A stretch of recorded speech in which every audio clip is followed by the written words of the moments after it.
Welcome to lunch hour. This is Satish. హోరాహోరీ పోరులో ఢిల్లీ పీఠం దక్కేది ఎవరికి? ఉచితాలతో అదరగొట్టిన పార్టీల ప్లాన్ ఫలిస్తుందా? ఆ 10 ఏళ్ల పాలనపై ప్రజలు ఏమనుకుంటున్నారు? ట్యాక్స్ బెనిఫిట్ మంత్రం బీజేపీకి ఓట్లు రాలుస్తుందా? కాంగ్రెస్ ఒంటరి పోరు ఆప్ అవకాశాలను దెబ్బతీస్తుందా? ఢిల్లీ ఎన్నికల తర్వాత ఇండియా కూటమి పరిస్థితి ఏంటి? అసలు ఢిల్లీ పీఠం ఎవరిది? ఈ రోజుతో ఢిల్లీ ఎన్నికల ప్రచారం ఈరోజు సాయంత్రం 5 గంటలతో ముగుస్తున్న నేపథ్యంలో 10 టీవీ స్పెషల్ అనాలిసిస్ మనం ప్రారంభించబోతున్నాం. చర్చలో పాల్గొంటున్నారు ఢిల్లీలోనే నివాసం ఉండే ప్రముఖ జాతీయ విశ్లేషకులు పెంటపాటి పుల్లారావు గారు. పుల్లారావు గారు నమస్తే సార్. పెంటపాటి పుల్లారావు గారు, మీరు తెలుగువారైన ఢిల్లీ వాస్తవ్యులు. ఢిల్లీలో జరుగుతున్న ప్రచారం, ఢిల్లీలో జరుగుతున్న రాజకీయాన్ని దగ్గరుండి వీక్షిస్తున్నారు. నిన్న ఆంధ్రప్రదేశ్ ముఖ్యమంత్రి చంద్రబాబు నాయుడు కూడా ప్రచారం చేశారు. ఏదేమైనా ఈ రోజుతో ప్రచార పర్వం ముగిపోతోంది. మరో 2 రోజుల్లో ఎన్నికలు, 8వ తారీఖున ఫలితాలు రాబోతున్నాయి. కానీ ఎప్పుడూ లేనంతగా ఢిల్లీ ఎన్నికలను ఈసారి భారతీయ జనతా పార్టీ అత్యంత ప్రతిష్టాత్మకంగా తీసుకోవటం అనేది ఒకటి. 10 ఏళ్ల ఆపు పాలనపై ప్రజలు ఏ విధంగా రెస్పాండ్ కాబోతున్నారు అనేది రెండోది. 3, ఇండియా కూటమిలో కాంగ్రెస్ మళ్ళీ ఒంటరి పోరు నేపథ్యం, ఇండియా కూటమి మిగతా పార్టీలు ఆప్కు మద్దతు తెలిపిన నేపథ్యంలో ఈ ఫలితాల తర్వాత ఇండియా కూటమిలో పరిస్థితి ఏంటనేది మూడోది. 3 కీలక అంశాలు దీంతో ముడిపడి ఉన్నాయి. మీ అంచనా ఏంటి సార్? ప్రస్తుతం ఢిల్లీలో పరిస్థితి ఎలా ఉంది? ఒకటి ఏంటంటే, నార్మల్గా బీజేపీ అంత పట్టుదలగా ఢిల్లీ ఎలక్షన్స్ చేయదు. ఈసారి పట్టుదలగా ఎందుకు చేస్తున్నారంటే, ప్రైమ్ మినిస్టర్ కూడా ఎన్నో మీటింగ్లు పెట్టారు. హోమ్ మినిస్టర్ అందరూ ఎక్కడి నుంచి తీసుకొచ్చి చాలా ఈ 70 ఎమ్మెల్యేల సీట్లలో ఒక 50 మీద ఫోకస్ చేశారంటే, వాళ్ళు జూన్ 2024లో Bharatiya Janata party result prime minister party బాగా రాలేదు, మెజారిటీ రాలేదు. అప్పటి నుంచి వాళ్ళ ప్రెస్టీజ్ కోసం ఏదో రకంగా స్టేట్ ఎలక్షన్స్ గెలిస్తే బాగుంటుందని మహారాష్ట్ర, హర్యానా గెలిచాక ఒక మంచి ఊపు వచ్చింది. ఆ ఊపుతో పాటు ఇప్పుడు ఢిల్లీ గెలిస్తే విశేషంగా వాళ్ళు మొదలు వెళ్ళిపోతారు. ఎందుకంటే రాబోయే సంవత్సరంన్నరలో ఇక్కడ బెంగాల్ ఎలక్షన్స్ వస్తున్నాయి, బీహార్ ఎలక్షన్స్ వస్తున్నాయి, తమిళనాడు ఎలక్షన్స్ వస్తున్నాయి, తర్వాత ఉత్తరప్రదేశ్ ఎలక్షన్స్ వస్తున్నాయి. ఏ ఎలక్షన్ ఓడిపోయినా ఏమంటారంటే మోడీ గారి ఇమేజ్ పోయింది, అయిపోయింది అంటారు. కాబట్టి ఈ ఢిల్లీ ఎలక్షన్ కూడా గెలిస్తే మేము మళ్ళీ వచ్చాం, మహారాష్ట్రలో గెలిచాం, హర్యానాలో అనుకోకుండా గెలిచాం, మా బలం రెగ్యులర్ గా ఉన్నది, బ్రహ్మాండమైన బడ్జెట్ ఇచ్చాం, చెప్పుకొని ముందలు వెళ్ళిపోతాం. దాని గురించి చాలా ప్రెస్టీజియస్, చాలా బీజేపీ ఎప్పుడు చేయని పోరాటం చేస్తుంది. 25 సంవత్సరాలు బీజేపీ ఢిల్లీలో పరిపాలన లేదు, 98 నుంచి. అందువల్ల మళ్ళీ పరిపాలన తెచ్చుకోవాలి. ప్రపంచం అంతా ఏమంటారు, ఢిల్లీ స్టేట్ మోడీ గెలిచేదంటారు. సో అది ఉండాలి. రెండోది ఏంటంటే, ఎవరు గెలుస్తారంటే తప్పకుండా ఆమ్ ఆద్మీ పార్టీకి కొద్దిగా గాలి తగ్గింది. ఎంత తగ్గింది? ఓడిపోయేంత తగ్గిందా? నేరోగా వస్తుందా? ఇంకా చెప్పలేకపోతున్నారు. ఎందుకంటే కేజ్రీవాల్కి సపోర్ట్ ఉన్నది. ఆ సపోర్ట్ ని ఎలాగైనా లాక్కోవాలని బీజేపీ ప్రయత్నం చేస్తున్నారు. Andhra style, Telangana style politics, south Indian style politics కూడా తీసుకొచ్చారు. అది నేను చెప్పాలి, తప్పదు. అంటే ఇలా ఈ తర్వాత మూడోది ఫ్రీ బీజ్ అనేది బీజేపీ కూడా నరేంద్ర మోడీ గారితో ఇంక్లూడింగ్ మేము ఎక్కువ ఇస్తాం, మాకు ఓటు వేయండి, కేజ్రీవాల్ గారే ఎక్కువ ఇస్తాం, కేజ్రీవాల్ ఎలక్షన్ అయిపోయాక అతను మళ్ళీ జైల్లో పెట్టేస్తాం అవన్నీ అంటున్నారు ప్రధానమంత్రి వాళ్ళు. సో ఎలక్టరేట్ లో ఓటేసే వాళ్ళు చాలా కన్ఫ్యూజన్ వచ్చేసి, అందువల్ల ఇది ఈ పాయింట్స్ ఎలాగున్నాయి. 4th పాయింట్ మీరు రేస్ చేసింది, ఇది ఎలక్షన్ తర్వాత కేజ్రీవాల్ గెలిస్తే నేషనల్ గా ఆపోజిషన్ లీడర్ నెంబర్ 1 అయిపోతాడు, రాహుల్ గాంధీ లీడర్. ఓడిపోతే మాత్రం కాంగ్రెస్ పార్టీకి మంచి అవకాశం మళ్ళీ వస్తుంది, ఒక పెద్ద విరోధి తగ్గిపోయింది. సో చాలా కీలకంగా బీజేపీ మీద ఉంటుంది ఈ రిజల్ట్, కాంగ్రెస్ పార్టీ మీద ఉంటుంది. కేజ్రీవాల్ ఓడిపోతే ఇక ఢిల్లీలో ఉద్యోగం పోవటం కాదు, పంజాబ్ లో కూడా గవర్నమెంట్ పడిపోతే అవకాశం, అల్లర్లు జరగటం మొదలు పెడతాయి. కేజ్రీవాల్కి ఇది సర్వైవల్ ఎలక్షన్ అంటున్నారు అందరూ. ఎలక్షన్ ఓడిపోతే ఆయన చరిత్ర కథం అందరూ అంటున్నారు. ఎందుకంటే ఇంకో విధానం ఉండదు, అన్ని చోట్ల ఆయన విరోధాలు చేసుకున్నాడు, పార్టీ కూడా అంత బలంగా లేదు, నాయకులు ఎవరు అంతా చాలా సామాన్యమైన నాయకులు పెట్టుకున్నాడు, ఇంటెలెక్చువల్స్ ఎవరిని అందరిని తరివేశాడు. సో ఇది అంటుకునే అంత కీ ఎలక్షన్ అయిపోయాయి. కేజ్రీవాల్ కీ ఎలక్షన్, బీజేపీకి కీ ఎలక్షన్, కాంగ్రెస్ పార్టీకి కీ ఎలక్షన్. అంటే పెంటపాటి పుల్లారావు గారు, గత 10 ఏళ్ల కేజ్రీవాల్ పాలనపై ప్రస్తుతం ప్రజల్లో ఎలాంటి చర్చ ఉంది? ఎందుకంటే కొన్ని రంగాలు, ప్రధానంగా పవర్, అలాగే వాటర్, ఎడ్యుకేషన్, అలాగే వైద్యం, అంటే వీటన్నిటికీ సంబంధించి సమూల మార్పులు చేశారు అన్నది ఆప్ చెప్పుకున్నది దేశం అంతా మాట్లాడుకున్నారు. మరి ఈ 10 ఏళ్ల పాలన ఇంపాక్ట్ ఏమైనా ప్రజల్లో ఉందా? ఒక పాజిటివ్‌నెస్ ఏమైనా ఉందా? మరి లేదంటే ఇంక భిన్నంగా ఏమైనా ఆలోచిస్తున్నారా? తప్పకుండా పాజిటివ్ ఉన్నది. అతను అందుబాటులో ఉంటాడు. తర్వాత అతను రాజకీయంలో తీసుకొచ్చిన వాళ్ళు చాలా సామాన్యమైన వాళ్ళు ఎంపీలు, మినిస్టర్లు అయిపోయారు. హ్మ్. ఒక కాలేజ్ లెక్చరర్, ఒక హై స్కూల్ ప్రిన్సిపల్, ఒక సామాన్యమైన ఆర్మీలో ఆఫీసర్ కూడా కాదు, ఒక సార్జెంట్, ఇలా రిటైర్ అయిన వాళ్ళు అందరినీ ఎమ్మెల్యేలు చేశారు, మంత్రులు చేశారు. వాళ్ళు హ్మ్. ప్రజలతో ఎక్కువ టచ్ ఉంటారు. పైన పెద్ద పెద్ద బంగ్లాలో కూర్చొని బంజారా హిల్స్ లో, జూబ్లీ హిల్స్ లో వారానికి ఒకసారి నియోజకవర్గం వెళ్ళి రావటం కాదు, అమరావతి, హైదరాబాద్ నుంచి వెళ్ళి తిరిగి రావటం కాదు, వాళ్ళు హ్మ్. అక్కడే ఉంటారు. ఆ అడ్వాంటేజెస్ ఉన్నాయి. కొన్ని డెలివరీ చేశాడు. హ్మ్. అతను కూడా, అతను టాక్టిక్స్ కూడా ప్రజలకి సింపుల్ మ్యాన్. పెద్ద పార్టీలు అయితే ఎవరు వెళ్ళలేరు. ఎలక్షన్ అయ్యాక మోడీని కలుస్తావా లేకపోతే రాహుల్ గాంధీని కలుస్తావా, వీళ్ళెవరు మాట్లాడరు కదా మనతో హ్మ్. అని ఇతనికి అవన్నీ ఉన్నాయి. ఉండగా ఏం జరిగిందంటే గత 5 సంవత్సరాల్లో ఆయన లిక్కర్ స్కామ్ గురించి చాలా చెడ్డ పేరు వచ్చింది. దాంట్లో హ్మ్. డౌట్ లేదు. స్కామ్ చెడ్డ పేరే కాదు, ప్రభుత్వంకి టైం పోయింది. ఓ సంవత్సరం, సంవత్సరంన్నర ఇంకా ఆ కేసుల మీదే, ఆ గొడవల మీదే తిరిగారు. డిస్ట్రాక్షన్ అయిపోయింది. వాళ్ళు పరిపాలించలేకపోయారు. ఆయన దిగిపోవాల్సి వచ్చింది. ఇంకో ముఖ్యమంత్రి చేసేది. దీని ఇంపాక్ట్ ఉన్నది. ఇంపాక్ట్ లేదంటే హ్మ్. ఇంపాసిబుల్. పెద్ద ఇంపాక్ట్. అదే కాకుండా ఆయన కొన్ని తప్పుడు పనులు చేశాడు. పెద్ద బిల్డింగ్ కట్టుకోవటం, ఎంత అల్లరి చేశారు కదా. హ్మ్. ఆయన ఏదో సింపుల్ మ్యాన్ గా వచ్చాడు. హ్మ్. పెద్ద కాన్వాయిలతో కాదు, స్కూటర్ మీద తిరిగేవాడు. హ్మ్. ఇవన్నీ ప్రజలకు ఇష్టం వచ్చింది. అంటే అలాంటి సార్ వ్యక్తి ఇంత పెద్ద బిల్డింగ్ కట్టు అంటే పుల్లారావు గారు మీరు రేజ్ చేశారు కాబట్టి ఎక్కువగా ఈ బిల్డింగ్ పైన భారతీయ జనతా పార్టీ నేతలు ప్రధాని నుంచి నిన్న ప్రచారం చేసిన ఎన్డీఏ కూటమిలో తెలుగుదేశం పార్టీ అధినేత ఆంధ్రప్రదేశ్ ముఖ్యమంత్రి చంద్రబాబు నాయుడు వరకు శేష్ మహల్ పెద్ద బిల్డింగ్ కట్టుకున్నారు, సామాన్యమైన ప్రధాని, సామాన్యమైన ప్రభుత్వం ఎన్డీఏ అని చంద్రబాబు కూడా నిన్న మాట్లాడారు. అంటే ఇది ఒక ఆ, ప్రచారాస్త్రంగా మారిందా? పబ్లిక్ ఏమనుకుంటున్నారు కేజ్రీవాల్ సొంతంగా నిర్మించుకున్న ఆ తప్పకుండా భవనానికి ఏంటంటే, సంబంధించి? మీరు పెద్ద ప్యాలెస్ కట్టుకు అంటే ఆయన సొంతానికి కట్టుకున్నాడు, ఆయన ఏదో డబ్బులు దొబ్బేశాడని చెప్తున్నారు. కానీ అది గవర్నమెంట్ బిల్డింగే. కానీ ప్రజలు అంతవరకు వెళ్ళదు కదా. కామన్ ఉమ్, పీపుల్ ఏమనుకుంటారు, ఇంత పెద్ద బిల్డింగ్ కట్టుకున్నాడేమో, అక్కడే ఉంటాడా, అలా వచ్చేసింది. ఉమ్, ఆ ఎలిగేషన్ ఆయనకు అంటుకున్నది. తర్వాత ఆయన క్లీన్ ఇమేజ్. మిగతా ముఖ్యమంత్రులు బాగా తినేసి బాగా లూటర్స్ ఉన్నారు, ఇంకా లూట్ చేసినా ఆవిడ పట్టించుకోరు. మీకు ఉమ్, తెలుసు కదా, ఎలక్షన్ లో డబ్బిస్తారు, తిరుగుతారు, కరప్ట్ గిరప్ట్ ఏం ఉండదు. అవును. ఇతని మీద అది లేదు కదా. నేను clean man, anti corruption image తో ముఖ్యమంత్రి అవ్వాడు. 2013లో పవర్ఫుల్ షీలా దీక్షిత్ని ఎగరగొట్టేశాడు. ఉమ్, అప్పుడు మన్మోహన్ సింగ్ ప్రధానమంత్రిగా ఉన్నప్పుడు ఆమె డిఫీట్ చేశాడు. 2015 బీజేపీకి 70 సీట్లలో 3 ఎమ్మెల్యేలు వచ్చారు. 3. మళ్ళీ 2025కి 6-7 ఎమ్మెల్యేలు వచ్చారు. కాంగ్రెస్ కి 0 ఎంపీలు, 0 ఎమ్మెల్యేలు. అలాంటి వ్యక్తి దొరికారు. ఇది పనిచేసిందా? కొత్త ఓటర్లు 5 సంవత్సరాల్లో 10% ఉన్నారు. ఇతర రాష్ట్రాల నుంచి వచ్చిన వాళ్ళు కూడా జాయిన్ అవ్వారు. మిడిల్ క్లాస్ వాళ్ళు ఆయనతో ఉన్నారా? మిడిల్ క్లాస్ వాళ్ళు వదిలేశారా? అది మెయిన్ ప్రశ్న ఇవాళ. ఉమ్, లేబర్ ఆయనకున్న లేబర్ ఉన్నారు. మిడిల్ క్లాస్ మధ్యతరగతి వాళ్ళు ఎంతవరకు వదిలేశారు? ఆయన మీద విసుకొచ్చిందా ఈ స్కామ్స్ గురించి, ఈ బశేష్ మహల్ అంతం గురించి? అది బీజేపీ దాని మీద హైగా ఫోకస్ అవుతుంది. కానీ ఉమ్, పొరపాటున కనుక మళ్ళీ కేజ్రీవాల్ గెలిస్తే తప్పకుండా ఇది ఒక పెద్ద సెట్ బ్యాక్ అవుతుంది నరేంద్ర మోడీ గారికి, ఆయన ఇమేజ్ కి, ఉమ్, అలాగే కాంగ్రెస్ పార్టీ. సో ఇది చాలా కీలకమైన ఎలక్షన్. మీరు అన్నట్టుగా చిన్న రాష్ట్రమైనా చాలా ఇంపార్టెంట్ ఎలక్షన్ అయిపోయింది. ప్రపంచం అంతా చూస్తుంది, ఢిల్లీ క్యాపిటల్ కాబట్టి భారతదేశానికి. సో కేజ్రీవాల్ మీద మంచి ఉన్నది, చెడ్డ ఉన్నది. ఉమ్, మిడిల్ క్లాస్ సంగతి ఏంటి? అది ఎవరు చెప్పలేకపోతున్నారు. మిడిల్ క్లాస్ ఓటు వేయటం మానేస్తారా? వెళ్లకుండా ఉంటారా? అది కోపం వస్తే వెళ్ళలేదు కదా. మొన్న జూన్ 2024లో చాలా మంది మధ్య తరగతి వాళ్ళు వేయలేదు కదా ఓటు. ఉమ్, నరేంద్ర మోడీ మీద కోపం ఉంది కాదు, విసుకొచ్చింది, మనకేం చేయట్లేదు అని. సో ఆ ఫీలింగ్ వచ్చేసింది ఆ కేజ్రీవాల్ మీద. మిగతా 2 పార్టీలు ఇష్టం లేదు, కాంగ్రెస్ పార్టీ అండ్ బీజేపీ. ఎవరికి వేయాలి, ఇంటికాడ కూర్చున్నాం అంటారా? సో ఉమ్, ఇవన్నీ బయటకు వస్తాయి. పోలింగ్ పర్సెంటేజ్ ఎంత, ఎక్కడెక్కడ పడింది. కానీ మెయిన్ థింగ్ ఏమిటంటే విశేషంగా క్యాన్వాస్ చేశారు బీజేపీ. ఉమ్, అలాగే కాంగ్రెస్ పార్టీకి ఏంటంటే, కేజ్రీవాల్ ఓడిపోతే ఇంకా ఇండియా అలయన్స్ లో ఛాలెంజ్ ఉండదు రాహుల్ గాంధీకి. పంజాబ్ లో గవర్నమెంట్ మీద పడిపోవచ్చు. ఉమ్. మీ ఓన్ ఫలో ఓడిపోయాడు కదా, మీ నాయకుడు ఎక్కడ పోయాడు కదా అని పంజాబ్ గవర్నమెంట్ టీకేయడానికి ప్రయత్నం చేస్తారు.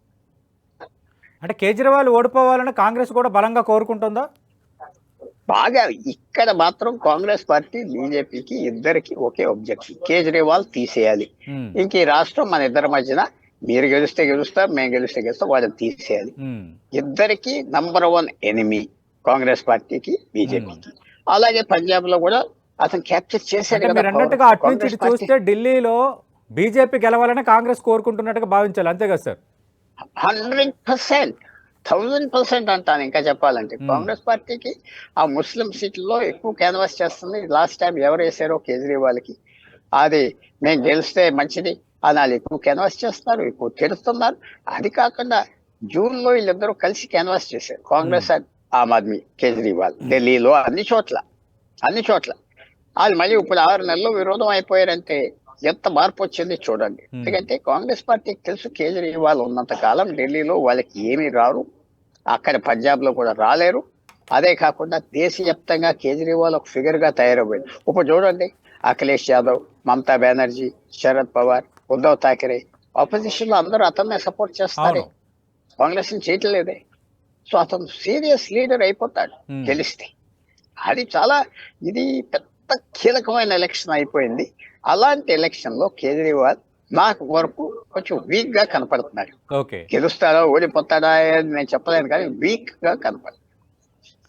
అంటే ఈ ఇంపాక్ట్ ఏమైనా ఉందా సార్? మీరు అన్నారు కాంగ్రెస్ ఒంటరిగా పోటీ చేస్తున్న అంశం ఒకటి, రెండోది ఇండియా కూటమిలో ఉన్న మిగతా ప్రధాన పార్టీల్లో కీలక పార్టీలు ఈసారి ఎన్నికల్లో ఆప్కి మద్దతుగా నిలుస్తున్నాయి. అంటే మరి ఈ ఫలితాల తర్వాత ఒకవేళ కేజ్రీవాల్ గట్ట గెలిస్తే ఇండియా కూటమి పరిస్థితి ఏంటి? కేజ్రీవాల్ గెలిస్తే కాంగ్రెస్ కి గుడ్ బై ఇండియా అలయన్స్, అది మాత్రం ప్రెడిక్ట్ చేస్తున్నా. తగ్గిపోతే తగ్గిపో, నువ్వు ఉండటానికి కూడా వీల్లేదు. మీ అలయన్స్ పార్ట్నర్ ఎవరైతే బలంగా ఉన్నారో వాళ్ళకి వ్యతిరేకం చేస్తారా? బెంగాల్లో మమతా బెనర్జీ బలంగా ఉన్నది, ఆమెకు వ్యతిరేకం చేస్తారా? సరే, అఖిలేష్ యాదవ్ తోనూ మిగతా పార్టీలతో కాంగ్రెస్ కి ఇబ్బంది లేదు. కాంగ్రెస్ కి చాలా ఇరకాటం అయిపోతుంది కేజ్రీవాల్ గెలిస్తే. కేజ్రీవాల్ ఓడిపోతే వాళ్ళకి విజయంగా తీసుకోవచ్చు. బీజేపీ వచ్చినా వాళ్ళకి ఏం బాధ లేదు, ఇంకో రాష్ట్రం వచ్చారు పోయారు మనకు అనవసరం. అందువల్ల ఇది కాంగ్రెస్ బీజేపీకి సేమ్ ఆబ్జెక్టివ్ ఉన్నది, సేమ్ టార్గెట్ ఉన్నది, ఇద్దరు కలిసి పనిచేస్తున్నారు. వీళ్ళ ఓట్లు వాళ్ళకి ట్రాన్స్ఫర్ అవుతాయని కూడా అందరూ అనుకుంటున్నారు. అంటే పెద్దపల్లి పుల్లారావు గారు ఇందాక అంశం ప్రస్తావించారు, అంటే మధ్య తరగతి అన్న ఫ్యాక్టర్ తెచ్చారు. అంటే ఈ మిడిల్ క్లాస్ అలాగే ఈ శాలరీడ్ అంటే ఉద్యోగస్తులు, వేతన జీవులు, వీళ్ళు డిసైడింగ్ ఫ్యాక్టర్ కాబోతున్నారు ఢిల్లీ ఎన్నికల్లో అని గత 2 ఎలక్షన్స్లో కూడా మనకు కొంత అర్థమైంది. ఈసారి కరెక్ట్గా ఎన్నికలు కొద్ది రోజుల కింద అంటే 2 రోజుల కిందటే పెట్టిన బడ్జెట్లో ఇచ్చిన ఈ ట్యాక్స్ బెనిఫిట్ అంశం ఏమైనా పబ్లిక్లో చర్చకు ఉందా? ఖచ్చితంగా ఇది మిడిల్ క్లాస్ని అలాగే వేతన జీవుల్ని అట్రాక్ట్ చేసే అవకాశం ఉందా? ఈ ఎలక్షన్స్లో దాని ఇంపాక్ట్ ఉంటుందా ఉండదా? తప్పకుండా ఉంటుంది, 100% ఉంటుంది. తర్వాత ప్రధానమంత్రి ఎమ్మెల్యే కాన్స్టిట్యుయెన్సీస్కి వెళ్ళి వాళ్ళు చేసిన దానికంటే మేము ఎక్కువ చేస్తాం, మేము మాటిస్తున్నాను అంటున్నాడు కదా ఆయన. మీ అందరికి ఇల్లు ఇస్తా, నేను కట్టించగలను, డబుల్ ఇంజన్ ప్రభుత్వం అవుతుంది, ఇతను ఏం చేయగలడు ప్రధానమంత్రి గారు అంటున్నప్పుడు ఎంత ఇంపాక్ట్ ఉంటుంది ఈసారి. తర్వాత 3వసారి మళ్ళీ నరేంద్ర మోడీ ప్రధానమంత్రి అయ్యారు, పవర్ఫుల్ గా ఉన్నారు, అట్రాక్ట్ అవుతారు మిడిల్ క్లాసెస్, అట్రాక్ట్ అవుతారు. గెలిచి మీరు పార్లమెంట్ ఎలక్షన్స్ లో మిడిల్ క్లాసెస్ నరేంద్ర మోడీకి వేస్తున్నారు. 7 సీట్లు గెలిచారు. 2019లో 7 సీట్లు గెలిచారు, 2014లో 7 సీట్లు గెలిచారు. ఆ మిడిల్ క్లాస్ మళ్ళీ అసెంబ్లీ ఎలక్షన్స్ వచ్చేటప్పటికి కేజ్రీవాల్ పక్కన వెళ్ళిపోయారు. ఈసారి వెళ్తారా అంటే వెళ్ళరు అంటున్నారు చాలా మంది. ఎందుకంటే ఈ బడ్జెట్ కూడా వాళ్ళకి మంచి ఉపయోగం పడింది. తర్వాత మాటలు, ఆ క్యాన్వాసింగ్, ఆ ట్యాక్స్, కేజ్రీవాల్ ఆపర్చునిటీ ఇచ్చాడు కదా, వాళ్ళని తిరగటానికి అవకాశం ఇచ్చాడు కదా. ఆ సిస్మాల్ అని లిక్కర్ స్కామ్ చాలా పెద్ద ఇంపాక్ట్. ముఖ్యమంత్రి 6 నెలలు జైల్లో ఉన్నాడు కదా, ఆయన డిప్యూటీ సీఎం 18 నెలలు ఉన్నాడు కదా, మిగతా మంత్రులు ఉన్నారు కదా, రోజు అటాక్ చేస్తున్నారు కదా. లిక్కర్ స్కామ్ అంటే ఏదో డబ్బులు తినేసారు. అంటే లిక్కర్ స్కామ్ పేరుతో ఆయన జైల్లో పెట్టారన్న విషయంలో సింపతి ఏమైనా లేదా కేజ్రీవాల్ పైన? ఏం లేదు. అక్కడ జార్ఖండ్ లో సింపతి అక్కడ ముఖ్యంగా వచ్చిందంటే అది ఒక రూరల్ రాష్ట్రం, పల్లెటూరు రాష్ట్రం. అది ఏదో ఆయన మీద అక్కడ మా జైల్లో పెట్టారు, హైకోర్టు కూడా బయటికి తీసుకొచ్చి ఈయన మీద కేసు లేదంటాం, అలాగ పోర్ట్రే చేశారు. సిటీస్ లో అంత ఉండదు కదా. సిటీస్ లో పెద్ద అర్బన్ తెలంగాణలో సింపతి వచ్చిందా? కేసీఆర్ కూతురు జైల్లో పెట్టారు, రాలేదు కదా. అక్కడ వేరే ఉంటుంది, బ్యాక్వర్డ్ రాష్ట్రంలో ప్లే చేయొచ్చు, ట్రైబల్ రాష్ట్రంలో ప్లే చేయొచ్చు. ఇది ఏం సింపతి రాలేదు ఈయన మీద, సింపతి రాలేదు. కంటెంట్ కూడా వచ్చింది కొన్ని సెక్షన్స్ లో. వీడు మిగతా పాలిటీషియన్స్ లాంటి వాడే దొంగ అని అది అనవసరంగా తెచ్చుకున్నాడు. ఆ స్కామ్, ఆ శీష్ మహల్ లేకపోతే అతను ఏం మాట చెప్పినా చలామణి అవ్వేది. ఈ రెండు ఆయన ఒక మిగతా పొలిటీషియన్స్ లాంటి మనిషే. అన్ని అబద్ధాలు ఆడుతున్నాడా, ఇలా మారిపోయేది ఇతను. తర్వాత మీకు తెలియని ఉన్నది, మీరు ముఖ్యమంత్రి ప్రధానమంత్రి అయ్యాక ఎలాగో ప్రజలకు దూరం అయిపోతారు. రోజు ఎంత కలవాలన్నా కలవరు. ఇప్పుడు ఆయన సొంత నియోజకవర్గంలో కూడా ఢిల్లీలో కంప్లైంట్ వస్తుంది. ఆ కలవడం, మాతో ఎవరు మాట్లాడరు, వస్తుంది కదా ముఖ్యమంత్రి నియోజకవర్గంలో ఆయన రోజు వెళ్ళి కూర్చోపోతే అది సెటప్ లేకపోతే అలరవుతాడు. ఈ ప్రభుత్వ వ్యతిరేకత కూడా వచ్చేస్తుంది కదా మీరు 12 సంవత్సరాలు చేశాక. ఇప్పుడు 3 అసెంబ్లీ ఎలక్షన్స్ లో కేజ్రీవాల్కి ఓటేశారు, 3 పార్లమెంట్ ఎలక్షన్స్ లో ఓసారు, మేయర్కి వేశారు. ఈ 12 సంవత్సరాలు 12 సార్లు వేసి ఉంటారు ఓటు ఒక ఓటర్. కేజ్రీవాల్ ఓటు విసుకొస్తుంది కదా, పక్కనకి వెళ్దామని. తర్వాత చాలా డెలికేట్ గా చెప్తున్నాను మీకు, అలిగేషన్స్ అనేది మనం చేయకూడదు. ఇప్పుడు ఢిల్లీ కూడా కొంచెం సౌత్ ఇండియన్ స్టైల్ పాలిటిక్స్ కూడా చేశారు. సౌత్ ఇండియన్ స్టైల్ పాలిటిక్స్ అది కేజ్రీవాలే నిన్న మొన్న టీవీ మీద వచ్చి ఇలాగా డబ్బులు పంచి పెడుతున్నారు, జోళ్ళు, చిల్లర, బంగారం అన్ని ఆయన అన్న మాటలు, నేను అంటలేదు. అవన్నీ అన్న, ఇది ఎప్పుడు లేదు ఢిల్లీలో ఇలాంటిది, ఇది కొత్తగా వచ్చింది. సో ఇవన్నీ ఇంపాక్ట్ వస్తాయి, తప్పకుండా ఇంపాక్ట్ వస్తాయి. అది కనుక ఆ 50% దాటిపోతే బీజేపీకి మన పార్లమెంట్ ఎలక్షన్ లో వచ్చిన ఓట్లు రీటైన్ చేసుకుంటే వాళ్ళు గెలిచేస్తారు కదా. అవును, నార్మల్ గా వాళ్ళకి పార్లమెంట్ ఎలక్షన్ లో ఓట్లు. తర్వాత ఇంకో ఫ్యాక్టర్, కాంగ్రెస్ కేజ్రీవాల్ కలిసి ఎలక్షన్ పోటీ చేస్తే బీజేపీ ఓడిపోతుంది. ఎందుకంటే మైనారిటీ ఓట్స్ 10-15% స్ప్లిట్ అవ్వకుండా వచ్చేది వీళ్ళకి. సో అది కూడా ఒక పెద్ద ఇంపాక్ట్. కాంగ్రెస్ వేరేగా చేసి ఈసారి అవకాశం దొరికింది కేజ్రీవాల్ ఫినిష్ చేయడానికి. మన గవర్నమెంట్ ని ఢిల్లీలో తీసేసింది కేజ్రీవాల్. 2013 నుంచి మనకు స్థలం లేదు. మన గవర్నమెంట్ పంజాబ్ లో తీసేసింది కేజ్రీవాల్. ఇప్పుడు పనిష్ చేద్దాం, అవకాశం దొరికింది అని కాంగ్రెస్ పార్టీ పూర్తిగా అన్ని విధాలుగా ఆ 5-6% ఓట్లు ఎలాగున్నాయి, ఎలా వాడుకోవాలి, ఎవరికి ఎక్కడ ట్రాన్స్ఫర్ చేయాలి, అది చేస్తారు. అంటే పెంటపాటి పుల్లారావు గారు, మామూలుగా ఎలక్షన్ టెర్మినాలజీలో మనం ప్రీ పోల్ అంటాం, కానీ ఇప్పుడు ఢిల్లీ ఎలక్షన్ ఫ్రీ పోల్గా మారిపోయింది. ఎప్పుడూ లేనంతగా కేజ్రీవాల్ ఉచిత ప్రకటనలు చేశారు, ఉచితాలు సంబంధించి మేనిఫెస్టోలో ప్రకటనలు చేశారు, ఇంకా అనుబంధంగా ప్రకటనలు చేస్తూనే ఉన్నారు. అలాగే భారతీయ జనతా పార్టీ, కాంగ్రెస్ కూడా ఇంకా అదే దారిలో ఉన్నాయి. ఈ ఉచితాల మీద పబ్లిక్లో మూడ్ ఎలా ఉంది? ఖచ్చితంగా ఇవి ఇంపాక్ట్ చూపించేవేనా? 100% చూపెడతాయి. ఎందుకంటే చిన్న చిన్న ఉచితాలు కాదు. బీజేపీ ప్రతి ఒక్కరికి ఫ్లాట్ ఇస్తానన్నది. అంటే 5 లక్షల ఫ్లాట్స్, 2 లక్షల ఫ్లాట్స్, 3 లక్షల ఫ్లాట్స్ తయారు చేయాలి. మా దగ్గర బలం ఉన్నది, భూమి ఉన్నది, మా చేతిలోనే ఉన్నది, కట్టామని. బీజేపీ ఏమన్నాడు నరేంద్ర మోడీ, వాళ్ళు ఇచ్చిన దానికంటే అన్ని ఎక్కువ ఇస్తాం. వాళ్ళు పెన్షన్ 2000 ఇస్తే మేము 3000 ఇస్తాం, వాళ్ళు 1000 రూపాయలు ఇస్తే మేము 3000 ఇస్తాం. ఆయన మాట నమ్ముతారు కదా. ప్రధానమంత్రి, ఢిల్లీలో రోజు కనపడే ప్రధానమంత్రి, పెద్ద వ్యక్తి, ఆయనే ప్రామిస్ చేస్తున్నారు. ఇమ్మీడియట్ గా ఎవరో ఉన్నారు మధ్యతరగతి, మనకు ఫ్లాట్ వస్తారేమో, ఇస్తారేమో అని ఆశపడతారు కదా. తర్వాత రావు, తర్వాత గెట్ అవుట్ అంటారు, మనకు తెలుసు. ఈ హామీలన్నీ మాటలు చెప్తారు, ఎలక్షన్ తర్వాత ఎక్కడ ఇస్తున్నారు? కర్ణాటకలో ఇస్తున్నారా, తమిళనాడులో ఇస్తున్నారా, పంజాబ్ లో ఇస్తున్నారా, తెలంగాణలో ఇస్తున్నారా, ఆంధ్రాలో ఇస్తున్నారా? అంతవరకు ఇస్తారు, తర్వాత గుడ్ బై అంటారు. అది ఇక్కడ అది అంటారు. కానీ అది సైకలాజికల్ గా ఒక పెద్ద వ్యక్తి, ప్రధానమంత్రి కూడా ప్రామిస్ చేస్తే ఎలా ఉంటుంది? తర్వాత కేజ్రీవాల్ మీద నమ్మకం ఉన్నది, ఉచితాలు ఇస్తానంటే ఇచ్చేస్తాడు, అసలు అన్ని అమ్మేసైనా ఇచ్చేస్తాడు, అతనికి ఆ రెప్యుటేషన్ ఉంది. సో ఉచితాలు పెద్ద ఇంపాక్ట్ ఎలక్షన్ లో వస్తాయి. ఉచితాలు మనం తెలంగాణలో ఉచితాల గురించి గెలిచారు, కర్ణాటకలో ఉచితాల గురించి గెలిచారు నేను అనుకోవట్లేదు. అక్కడ ప్రభుత్వ వ్యతిరేకం వచ్చి కర్ణాటకలో కాంగ్రెస్ గెలిచింది, ప్రభుత్వ వ్యతిరేకం వచ్చి కాంగ్రెస్ గెలిచింది. ఉచితాల గురించి కాదు అనుకుంటారు. కానీ ఇప్పుడు ఢిల్లీలో ఫీలింగ్ ఏంటంటే కేజ్రీవాల్ ఉచితాల గురించే గెలిచేదా, ఉచితాలు మనం ఎక్కువిస్తామంటే ఓడిపోతాడని.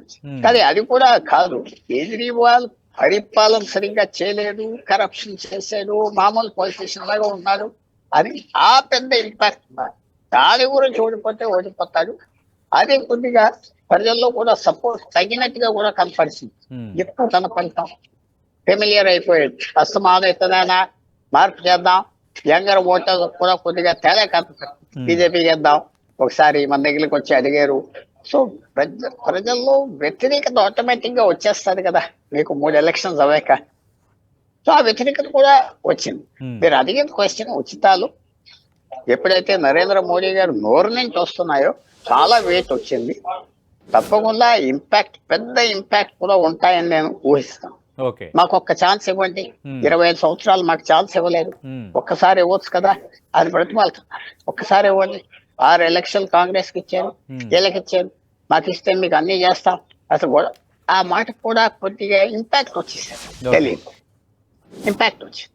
తప్పకుండా పనిచేస్తుంది. కానీ అంత ఓటు తగ్గిపోతుందా? కేజ్రీవాల్కి 50% వరకు ఓట్లు వచ్చింది 2020లో. ఎంత తగ్గిపోతాయి? ఓ 40 వరకు మెయింటైన్ చేసుకుంటే గెలుస్తాడు.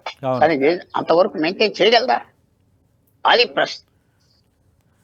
అంటే పెద్దపట్టి పుల్లారావు గారు ఇందాక అన్నారు, కాంగ్రెస్ ఆమ్ ఆద్మీ పార్టీ కలిసి ఎన్నికల్లోకి దిగుంటే ఖచ్చితంగా భారతీయ జనతా పార్టీ కష్టమయ్యేది అని. నిజంగా కాంగ్రెస్కి అంత ఇంపాక్ట్, సిగ్నిఫికెన్స్ ఈసారి ఢిల్లీ ఎలక్షన్స్లో ఉందా? ఏ పాకెట్స్లో కాంగ్రెస్ బలంగా ఉంది? మీరు అంటున్నట్టుగా కొన్ని పాకెట్స్లో కాంగ్రెస్ బలంగా ఉండే పరిస్థితి ఉంటే హంగ్ అసెంబ్లీ కూడా ఛాన్స్ ఏమైనా ఉందా ఢిల్లీలో? హంగ్ అసెంబ్లీకి ఛాన్స్ ఉన్నది. హంగ్ అసెంబ్లీ అంటే ఏంటి? కాంగ్రెస్ కూడా కొంతమంది ఎమ్మెల్యేలు వస్తారు. రెండే పార్టీల మధ్యన ఓట్లు వస్తే హంగ్ ఉండదు కదా. ఎన్ని ఓట్లు వచ్చినా 3 పార్టీలకి ఎమ్మెల్యేలు వస్తే హాంగ్ అవుతారు. 2 పార్టీలకి ఎమ్మెల్యేలు వస్తే హాంగ్ కాదు కదా. ఎవరో ఒకటి గెలుస్తారు, ఒకటి ఓడిపోతారు. ఒకటి 2 మొన్న ఎలక్షన్ లో 2020 అసెంబ్లీ ఎలక్షన్ లో కాంగ్రెస్ కి 5% ఓట్లు వచ్చాయి. పార్లమెంట్ ఎలక్షన్స్ కి 20% ఓట్లు వస్తాయి కాంగ్రెస్ కి. సో ఈ 5%, 6% ఓట్లు వాళ్ళు తప్పకుండా కేజ్రీవాల్ తరఫున పనిచేస్తే చాలా వరకు పూర్తిగా మైనారిటీ 100% ఓట్లు వచ్చేద్దాం. పూర్తిగా కొన్ని దళిత ఓట్లు, పెద్ద దళిత ఇంపాక్ట్ అలా అంత ఉండదు కాంగ్రెస్ కి ఢిల్లీలో. మిగతా ఓట్లు 5% ఓట్లు వచ్చేద్దాం. కేజ్రీవాల్ కి గెలిచేదు. అదే అతను ఓడించాలి. అతను ఒక ముళ్ళులాగా ఉన్నాడు మనకి, ఒక ముళ్ళులాగా ఉన్నాడు. దేశవ్యాప్తంగా గోవాలో పోటీ చేశాడు, మన మీద ఓడిపోయాం. ఉత్తరాఖండ్ లో పోటీ చేశాడు, ఓడిపోయాం. హిమాచల్ ప్రదేశ్ లో వ్యతిరేకించాడు, హర్యానాలో ఓడిపోయాం. హర్యానాలో మనకు వ్యతిరేకం చేశాడు. కేజ్రీవాల్ది మీరు మర్చిపోతున్నారు. నేషనల్ పార్టీ కదా అతను. ఎక్కడైనా ఆమ్ ఆద్మీ పార్టీ క్యాండిడేట్ పెట్టచ్చు, సేమ్ సింబల్. ఇవాళ తెలంగాణలో 112 సింబల్ అది చీపర్ కథతో పెట్టచ్చు క్యాండిడేట్స్. నేషనల్ పార్టీలు ఎన్ని ఉన్నాయి భారతదేశంలో ఇవాళ? కాంగ్రెస్, బీజేపీ, అలాగే లెఫ్ట్ పార్టీలు ఉన్నాయి. వాళ్ళ కండిషనల్ గా ఉన్నారు లెఫ్ట్ పార్టీస్. మాయావతి కూడా కండిషనల్ గా ఇంకో ఎలక్షన్ ఛాన్స్ ఇవ్వండి అని అడిగే కేజ్రీవాల్ పార్టీ.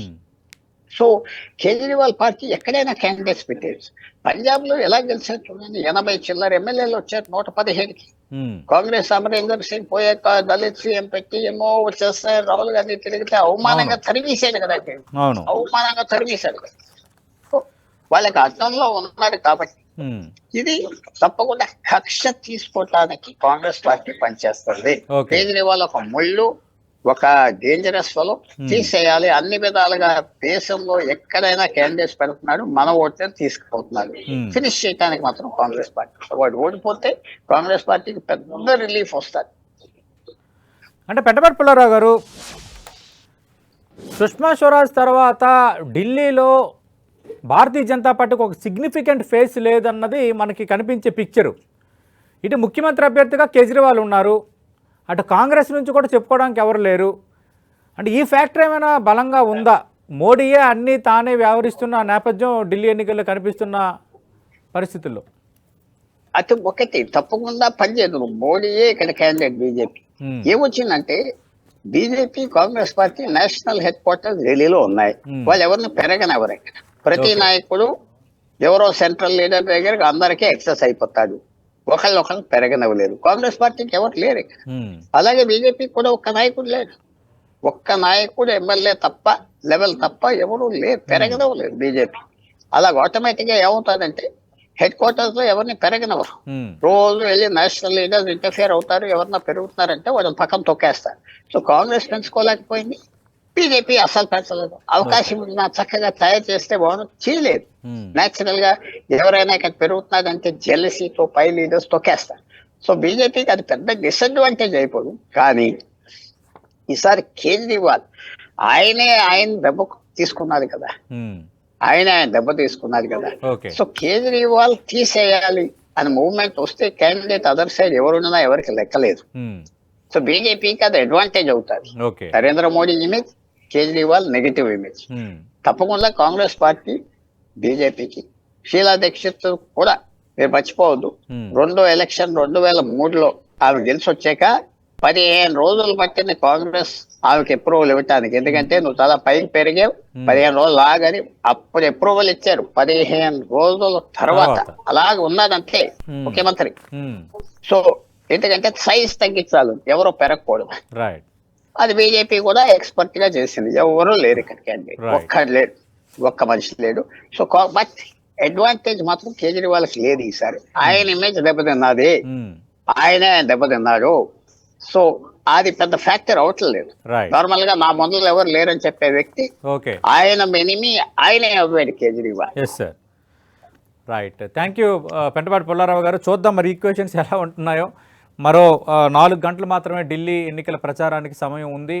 అటు హోరాహోరీగా ఈసారి ఉచితాలు ప్రకటించిన నేపథ్యం ఒకటైతే, ఇండియా కూటమిలోనే పార్టీలుగా ఉన్న కాంగ్రెస్, ఆమ్ ఆద్మీ పార్టీ, ఇప్పుడు కాంగ్రెస్ ఇండివిజువల్గా, ఆమ్ ఆద్మీ పార్టీ ఇండివిజువల్గా పోటీ చేస్తున్న నేపథ్యంలో మైనార్టీలు బలంగా ఉన్న ప్రాంతాల్లో కాంగ్రెస్ ఇంపాక్ట్ కనిపిస్తుందన్న పరిస్థితి ఒకటైతే, ఈసారి కాంగ్రెస్ కూడా ఓడిపోవాలి, బీజేపీ గెలవాలన్న ధోరణి ప్రదర్శిస్తోంది. ఎందుకంటే రాజకీయంగా రేపు పొద్దున్న ఇండియా కూటమి అలాగే రాహుల్ గాంధీ నాయకత్వానికి నాయకత్వం అంటే కేజ్రీవాల్ నాయకత్వమే ఒక ప్రధాన సవాలుగా మారబోతున్న నేపథ్యంలోనే కాంగ్రెస్ లెక్కలు ఉన్నాయి. ఢిల్లీ పోతే పోయిందన్న భావన కూడా కొందరు ఆ పార్టీ నేతల్లో ఉందని పెంటపాటి పుల్లారావు గారు చెప్తున్నారు. చూద్దాం మరి ఢిల్లీ బాద్షా ఎవరు, ఢిల్లీలో ఏం జరగబోతుంది, 25 ఏళ్ళ తర్వాత కమలం వశం కాబోతుందా, తిరిగి మూడోసారి హ్యాట్రిక్ విజయం సాధించి నిలబెట్టుకుంటుందా, అసలు కాంగ్రెస్ ఇంపాక్ట్ చూపిస్తుందా లేదా మనకి తెలియాలంటే ఇంకా కొద్ది రోజుల్లోనే తేలిపోతుంది. ఇది 10 టీవీ స్పెషల్ అనాలిసిస్.